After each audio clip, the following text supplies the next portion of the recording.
Բաքուն հայտարարում է վերացնում է դեպի Հայաստան բեռների տարանցման սահմանափակումներն ու նորից շրջանառության մեջ դնում Զանգեզուրի միջանցք ձևակերպումը։ Անհավանական թվացող մի բան Փաշինյանի հայտարարությունը Մետաքսի ճանապարհ համաժողովում։ Ղազախստանից Ադրբեջանով եւ Վրաստանով Հայաստանը ներմուծվում հացահատիկ։ Ներկրվող հացահատիկի թեման ընդդիմադիր թևում ոչ միանշանակ են ընդունել թեժ քննարկում ազգային ժողովում։ Հայրենիքը գնում է դեպի ինքնաքանդում, Սփյուռքը ինքնամաշում։ Արամ Արաչինի ուղերձը Փաշինյանն է արձագանքել Արամ Արաչինին, ուրիշ կինոյի մեջ են, Հայաստանը չեն ճանաչում։ Մինչև դատարան դիմելը ամուսնական զույգերը պետք է դիմեն հաշտարարի օգնությանը, ռեֆորմից հետո զույգերի 30%-ը եկել են հաշտության։ Նաթան arczepiskopos Հովհաննիսյանը հրավիրվել է քննչական կոմիտե եւ հարցաքննվել։ Հայ տղամարդը օտարերկրացիների հետ թալանել է հայկական հյուրանոցը, 9-ից 7-ին բռնել են։ Եթերում ժամի գլխավոր թողարկումն է, տաղավարում Գայանե Անտինյանն է, բարև ձեզ։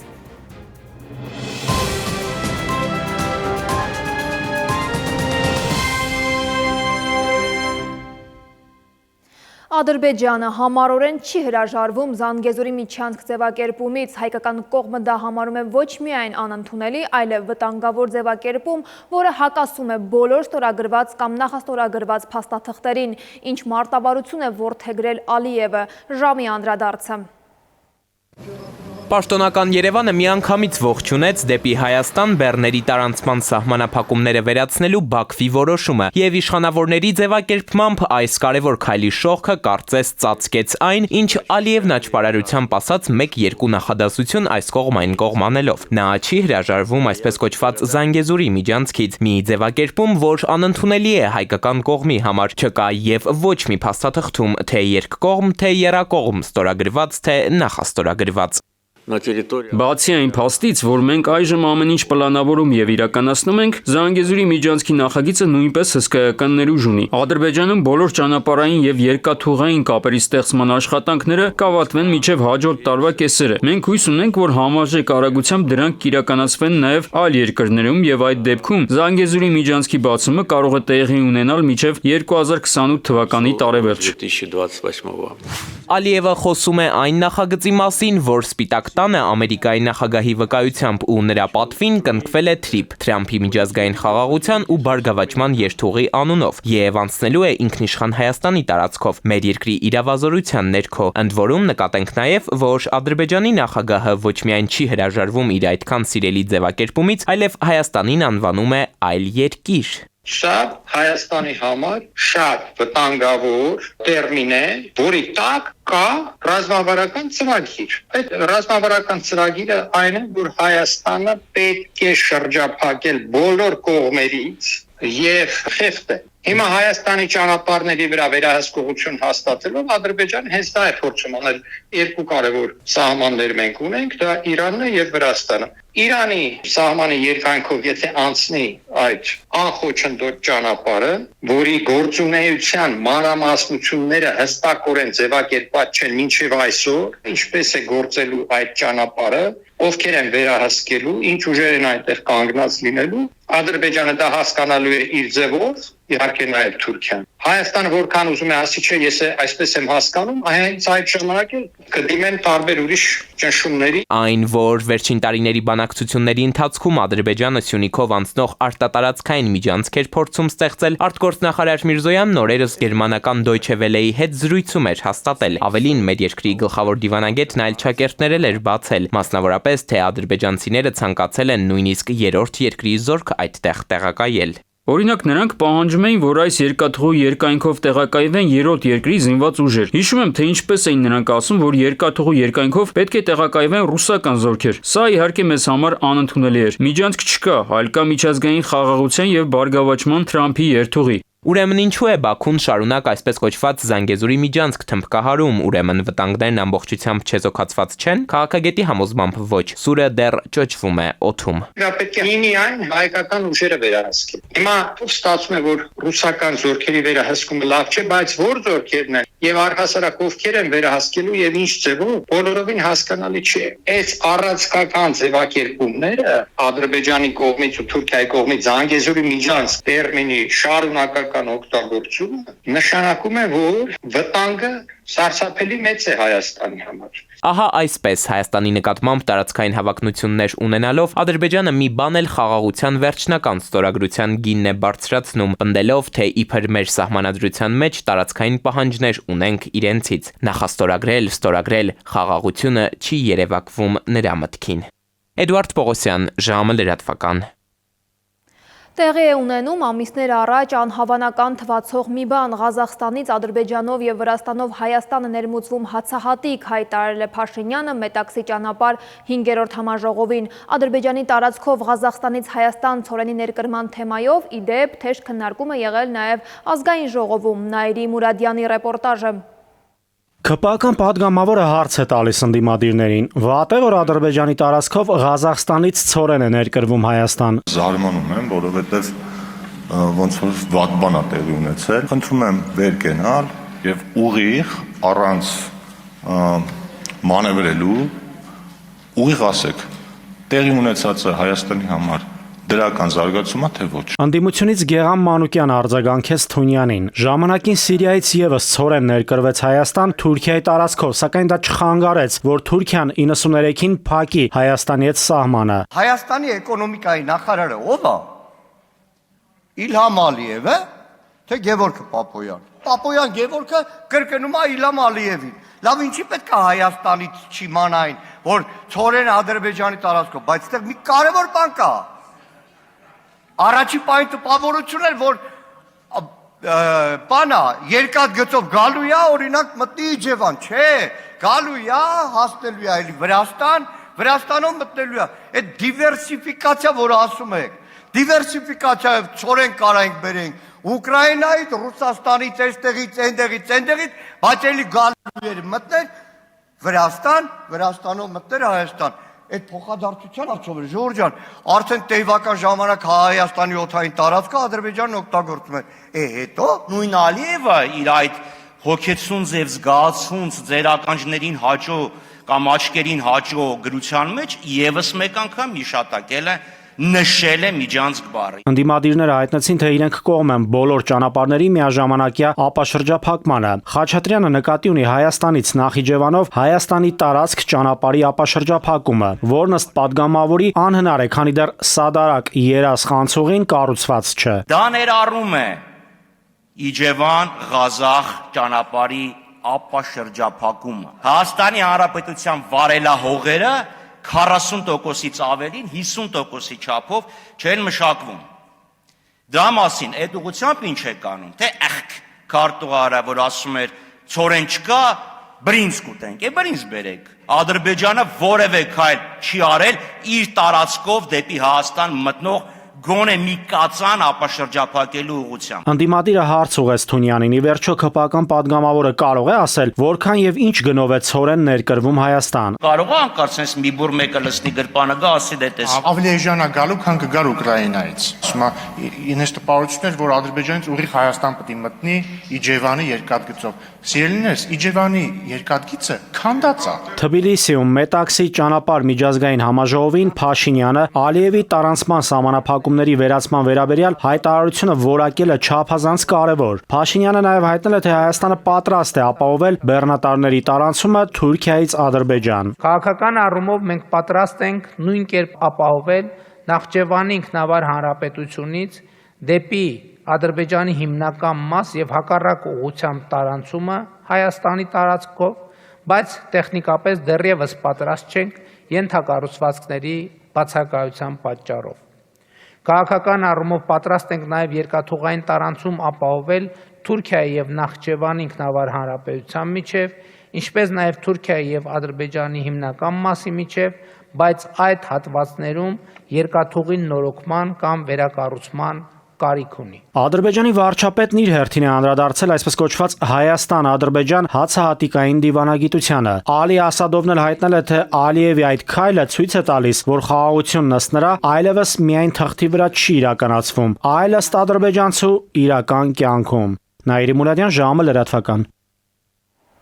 Ինչ ենք ուզում մենք, ինչ է ուզում Ադրբեջանը, խորհրդարանի խոսնակը լրագրողների հետ զրույցում վստահություն է հայտնել երկուստեք ցանկությունը մեկն է, մեկ ընդմիշտ փակել հարցերը։ Ալեն Սիմոնյանը նաև հայտարարել է, թե երկու կողմում էլ ընկալում կա, որ երկրների խորհրդարանները պետք է ստանձնեն հասարակություններին մերձեցնելու հանձնառությունը։ Ազգային ժողովի նախագահն ու ադրբեջանցի պաշտոնակիցը արկա բոլոր խնդիրները հարթելու համար վերջին հանդիպման ընթացքում պայմանավորվել են առաջ շարժվել կոնկրետ քայլերի մեխանիզմներով։ Խոսքը չի գնում ենթադրենք հեռավոր ապագայի մասին, մենք երկուսս էլ այն մտքին ենք, որ պետք է հնարավորինս արագ այդ ամեն ինչը արվի եւ հնարավորինս մեծ ծավալով ես կոնկրետ տեսա, որ խաղաղությունը ոչ միայն մեր սրտում է, ոչ միայն մեր ընկալման մեջ է, այլ ադրբեջանական կողմի մեջ է։ Մյուս թեմաները քիչ անց։ Հայրենիքը գնում է դեպի ինքնաքանդում, Սփյուռքը ինքնամաշում։ Արամ Արաչինի ուղերձը, Փաշինյանն է արձագանքել Արամ Արաչինին, ուրիշ կինոյի մեջ են, Հայաստանը չեն ճանաչում։ Մինչև դատարան դիմելը ամուսնական զույգերը պետք է դիմեն հաշտարարի օգնությանը, ռեֆորմից հետո զույգերի 30%-ը եկել են հաշտության։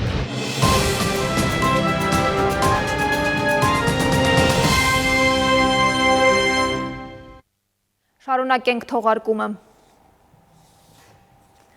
Հայրենիքը գնում է դեպի ինքնաքանդում, իսկ Սփյուռքը ինքնամաշում, պետք է այս ամենին վերջ տալ համահայկական ուժերով։ Այս մասին հայտարարել է Մեծի տանն Կիլիկիո կաթողիկոս Արամ Արաչինը քաղաքալության 30-ամյակի նվիրված միջոցառմանը։ Պետք է բացենք մեր աչքերն ու տեսնենք, թե ուր է գնում մեր ժողովուրդն ու հայրենիքը, ասել է Արամ Արաչինը։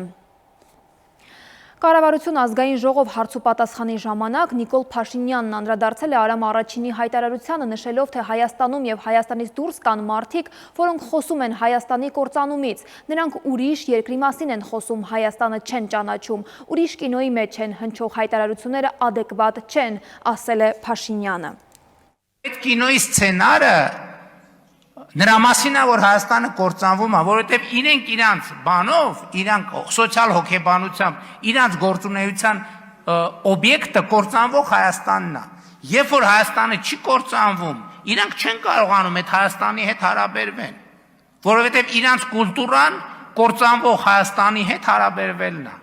Եվ իրանք դա ինքնապահպանության բնազդն է, որպես իրանք լինեն, պետք է լինի Հայաստանի կործանման սցենարը։ Իդեպ, ընդամենը օրեր առաջ էր, որ Արամ Արաչինի պատվիրակ Շահան arczepiskopos Սարգիսյանը Նիկոլ Փաշինյանին փոխանցեց կաթողիկոսի ջերմ ողջույններն ու օրհնությունը, նաև նվիրեց Արամ Արաչինի գահակալության 30-ամյակի առիթով հրատարակված հատորը։ Եկեղեցի կառավարություն առճակատմանն է անդրադարձել երրորդ նախագահ Սերժ Սարգսյանը իր գործով դատական նիստից հետո եկեղեցու դեմ հալածանքները միայն ու միայն ուժեղացնում են եկեղեցուն, հայտարարել է Սերժ Սարգսյանը։ Նա վստահություն է հայտնել, որ վեհափառ հայրապետը հաստատակամ է եւ ցանկացած պարագայում բարեխղճորեն կատարելու է իր ազգային եւ եկեղեցական ծառայությունները։ Մեր քաղաքական ուժը ամբողջովին կանգնած է վեհափառ հայրապետի մեր եկեղեցու կողքին եւ մեր գործողությունները մշտապես պայմանավորված են լինելու վեհափառ հայրապետի հորդորով։ Հենց վեհափառ հայրապետը կես բառ ասի ցանկացած եկեղեցում Հայաստանի ցանկացած կետում մենք պատրաստ ենք այնտեղ կանգնել։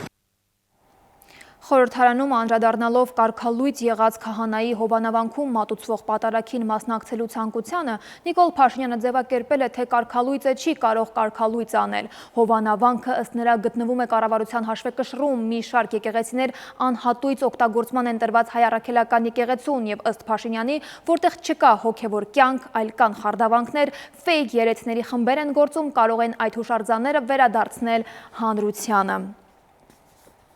Հայաստանի գյուղ ոլորտում վերջին տարիներին նկատվում է բերքի աճ, սակայն հաճախակի կարկուտն ու այլ բնական աղետները շարունակում են վնասներ հասցնել ֆերմերներին։ Ապահովագրության համակարգը, որը կկարողանար թեթևացնել այս ռիսկերն ու փոխհատուցել վնասները, դեռևս արդյունավետ չի աշխատում։ Ժամի անդրադարձը։ Խաղողի բերքն այս տարի գերազանցել են նախորդ տարվա ցուցանիշն այսքանով, լոլիկինն այնքանով։ Տարին հաջող էր գյուղմթերքի քանակի տեսանկյունից, բայց սա չի նշանակում, որ կորուստներ չեն արձանագրվել։ Տարվա ընթացքում մի քանի անգամ կարկուտի պատճառով որոշ համայնքներում մարգերը հավասարվեցին հողին։ Խնդիրը պետք է լուծեր գյուղ ոլորտի ապահովագրության ծրագիրը, որը փորձնական 2020-ից է իրականացվում։ Այն սակայն կարծես ձախողվում է։ Վերջին տարիների փորձը ցույց տվեց, որ բնասաբերության բարձր մակարդակով պայմանավորված ապահովագրական ընկերությունները խուսափում են կնքել ապահովագրական պայմանագրեր։ Ապահովագրավճարը 70-ից 80%-ով, ինչպես նաև աջակցում է ապահովագրական ընկերություններին փոխհատուցելով վնասաբերության 200% գերազանցող մասը։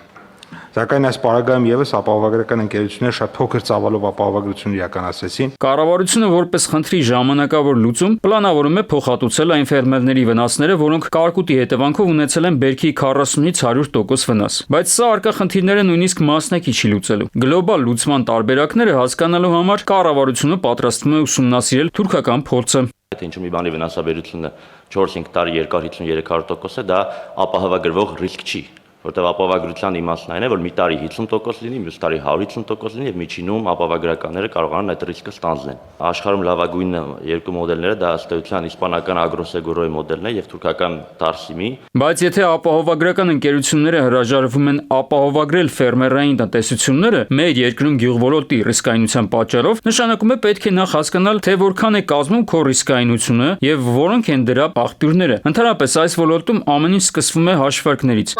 Բայց ընկերություն ուզում է վիճակագրություն, հաշվարկ։ Տարեկան որ մարզում ինչքան կարկուտ է գալի, ինչքան բերքի կորուստ ալնում, բերքի հետ կապված ինչ խնդիրներ են արել, մենք այդ վիճակագրական տվյալները մեղմ ասած չունենք։ Այս պահին շրջանառվում է թուրքական ընկերության անուն։ Կարծես թուրքական ընկերությունն իր փորձով փրկելու է հայկական գյուղատնտեսությունը, նշում են մասնագետները։ Այնինչ Հայաստանում մինչև հիմա նորմալ աշխատող հակակարկտային կայաններ չկան, որոնք կնվազեցնեն կարկուտի ռիսկը։ Աշխատում են եւ նույնիսկ կից մարգն է ավերվում կարկուտից։ Այս դեպքում ինչ էական է, թե ում փորձն է ուսումնասիրում։ Արտասահման բոլոր ինտենսիվ այգիները նորմալ այգիներ են, ստեղի նման չէ։ Հակակարկտային ցանցերով պաշտպանված են, այնտեղ ջրի խնդիր չկա, որովհետեւ ամեն ինչը հաշվարկած է, հիմնական ռիսկային ցրտահարությունն է։ Այս խնդրի լուծումն առավել կարևոր է դառնում այն տեղեկատվության ֆոնին, ըստ որի առաջիկայում հնարավոր է բացվի Թուրքիա-Հայաստան սահմանը։ Պատկերացնել կարելի է, թե ինչի կվերածվի հայկական գյուղոլորտը, որտեղ ռիսկերը հնարավոր չէ նվազեցնել ապահովագրության ենթակա չափանիշներին հասնելու համար։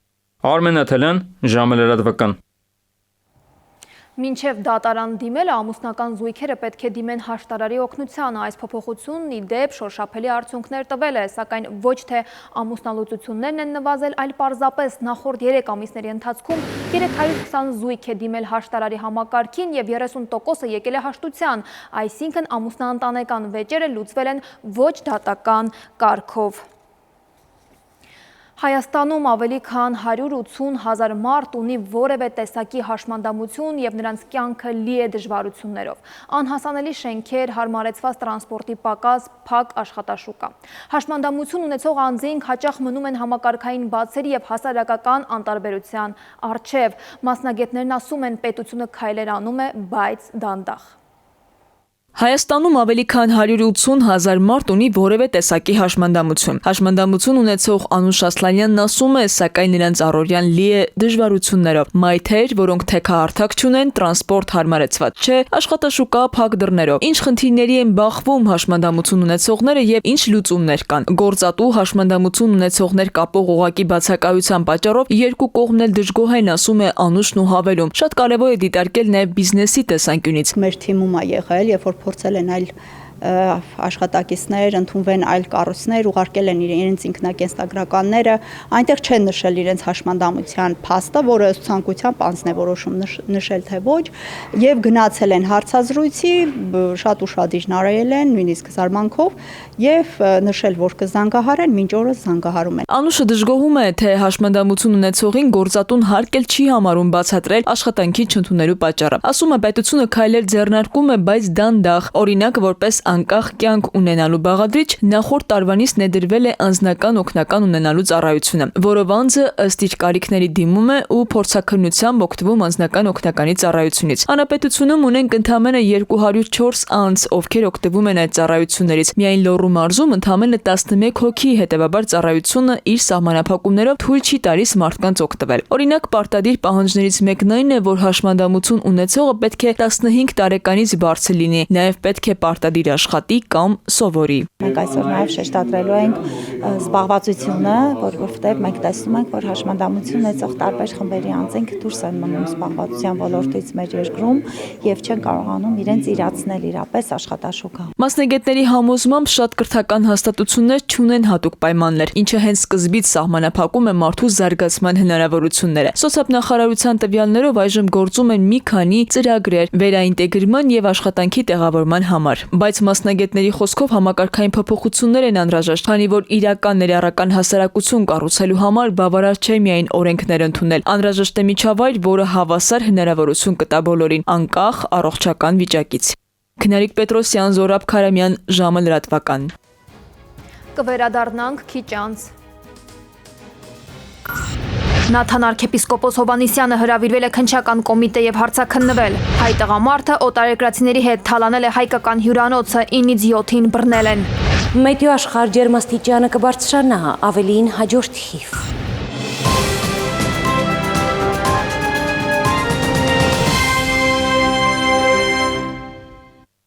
Շարունակենք թողարկումը։ Երևանում իրականությունը մի պահ զիջեց իր տեղը երևակայությանը։ Լուսավորությունը, երաժշտությունը եւ հարյուրավոր արտիստների էներգիան միավորվեցին մեկ հարթակի վրա ստեղծելով հեքիաթային մթնոլորտ։ Տաշիր արենայում հանդիսավորությամբ մեկնարկել է Էթերնիա շոուն, համաշխարհային մակարդակի թատերական կրկեսային ներկայացում, որի առաջին ցուցադրությունը նվիրված էր բարեգործական նպատակներին։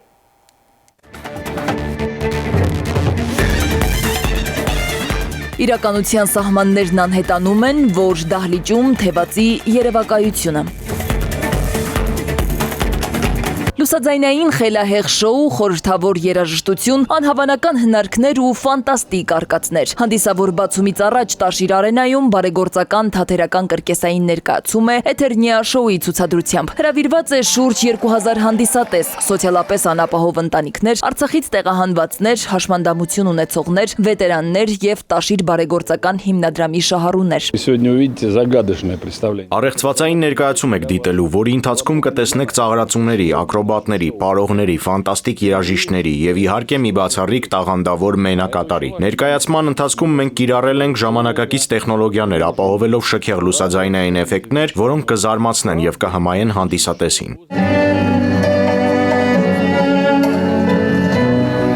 Սպասվում է գեղեցիկ եւ տպավորիչ շոու։ Մեր բոլոր պարողները պրոֆեսիոնալներ են, խորեոգրաֆիական կրթությամբ։ Նրանց շարժումներն ու մարմնի պլաստիկան կփոխանցեն հերոսի հոգեվիճակն ու կերպարի զարգացումը տարբեր դրվագներում։ Շոու ներկայացումը պատմում է լույսի ու խավարի հավերժ պայքարի, հույսի, սիրո եւ մարդկային հոգու անսահման ուժի մասին, որն ունակ է հաղթահարել ցանկացած փորձություն։ Ներկայացման մեջ առանձնահատուկ կարևորել են հատկապես հայկական մշակույթը, շոուի դետալներից մինչև տաղանդավոր հայ արտիստների մասնակցություն։ Երաժշտական ձևավորման վրա մի քանի ամիս աշխատել է հայկական արմատներով կոմպոզիտոր եւ բազմագործիքավորող Վալերի Տոլստովը։ Ի դեպ, ամբողջ ներկայացումն ուղեկցվում է հայ երաժիշտների կենդանի կատարմամբ։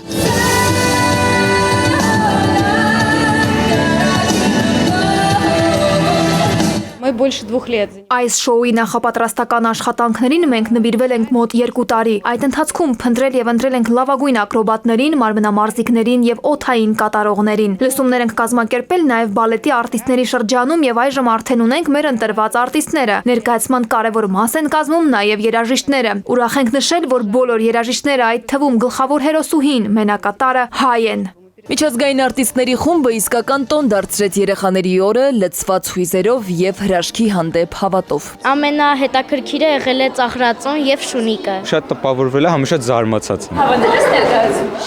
Շատ եմ սիրում տես տրյուկներ, ընդհանրապես ցածկեր։ Երբեք չէի տեսել sense արտակարգ ներկայացում։ Հոկտեմբերի 24-ին կկայանա Տաշիր արենայի հանդիսավոր բացման արարողությունը, իսկ հոկտեմբերի 25-ից կսկսվեն առաջին հանրային ցուցադրությունները։ Այցելուների տարբեր խմբերի երեխա երեխաների, ուսանողների, բազմազավակ եւ վետերանների ընտանիքների, ինչպես նաեւ խմբային այցելությունների համար նախատեսված է տոմսերի հատուկ արտոնյալ գների համակարգ։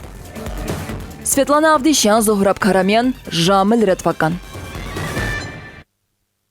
Ավելորդ քաշը միայն արտաքին տեսքի խնդիր չէ, այն կարող է բերել լուրջ առողջական բարդությունների։ Վարդանանց նորարարական բժշկության կենտրոնում ստամոքսի փոքրացման վիրահատությունները կատարվում են բացառապես բժշկական ցուցումով մասնագիտական թիմի համատեղ աշխատանքի արդյունքում։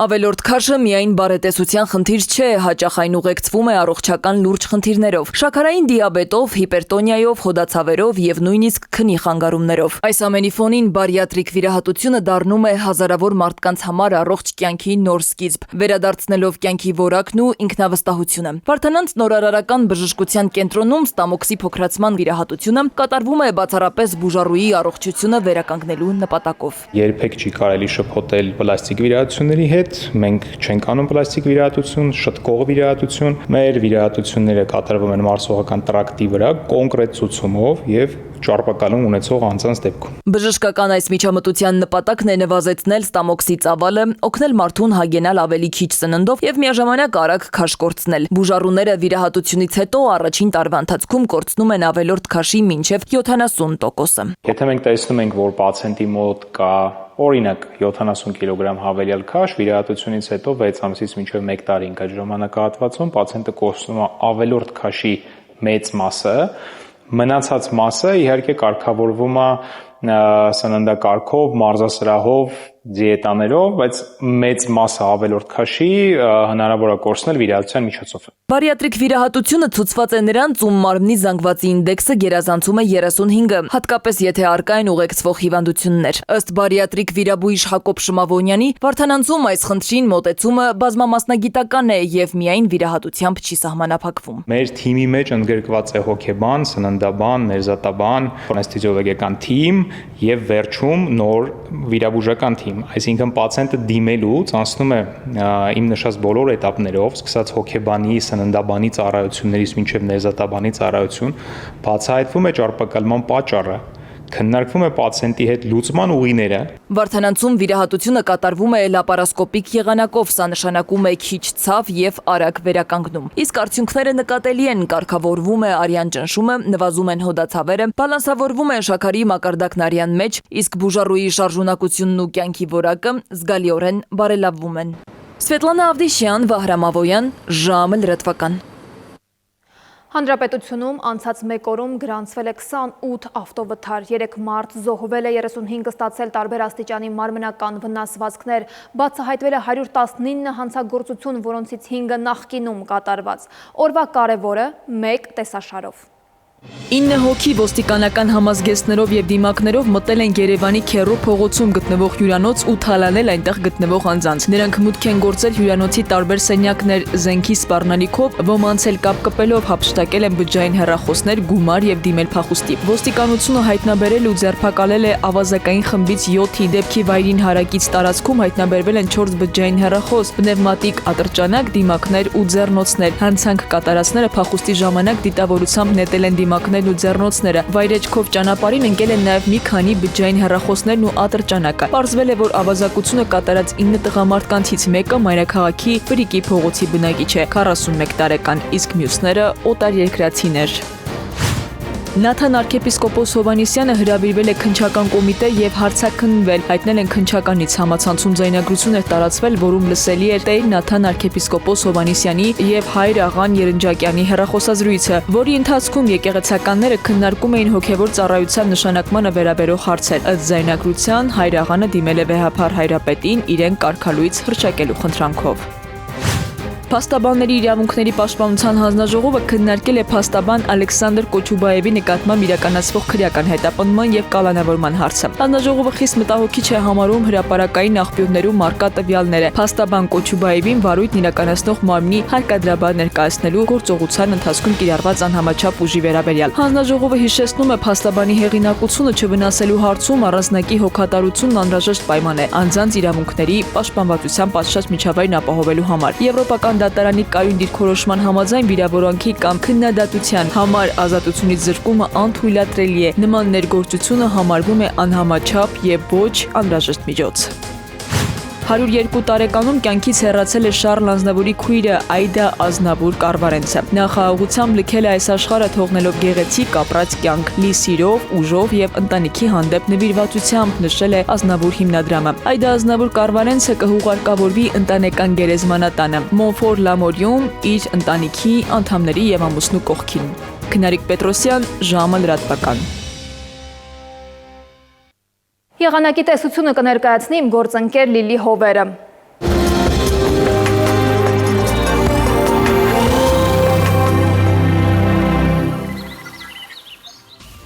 Բարի երեկո, եղանակի տեսության հովանավորն է Ֆերոսի ապրանքանիշը։ Իր հուսալի անվտանգ գերխնայող գազի կաթսաներով։ Դրանք պաշտոնապես ներկայացված են էքստերիեր խանութ սրահներում։ Ֆերոսի եղանակ ստեղծող կաթսաներ, Մետեոաշխարհ նախ Հայաստան։ Մեր երկրի մեծ մասում հինգշաբթին կանցնի փոփոխական երկնքով։ Տեղումներ սպասվում են առավելապես հյուսիսային գոտիներում։ Ջերմաստիճանը կբարձրանա մոտ 5-ն։ Վաղ ցերեկը Շիրակում, Կոտայքում, Գեղարքունիքում, Արագածոտնի եւ Վայոց ձորի լեռնային գոտիներում կդիտվի 11-ից 16 աստիճան։ Վայոց ձորի եւ Արագածոտնի նախալեռներում կանխատեսվել է 18-ից 23, Լոռիում 15-ից 18, Տավուշում 18-ից 21 աստիճան, Հարերատում, Արմավիրում կդիտվի 20-ից 23, Սյունիքի հովտային գոտիներում կանխատեսվել է 21-ից 25, Սյունիքի նախալեռներում 17-ից 20 աստիճան։ Երևանում օրը կանցնի փոփոխական երկնքով, երեկոյան սպասվում են տեղումներ։ Այս գիշեր կանխատեսվել է 9-ից 11, ցերեկը 20-ից 22, երեկոյան 14-ից 16 աստիճան։ Այս թողարկման համար նախատեսել էինք այսքանը։ Ցտեսություն։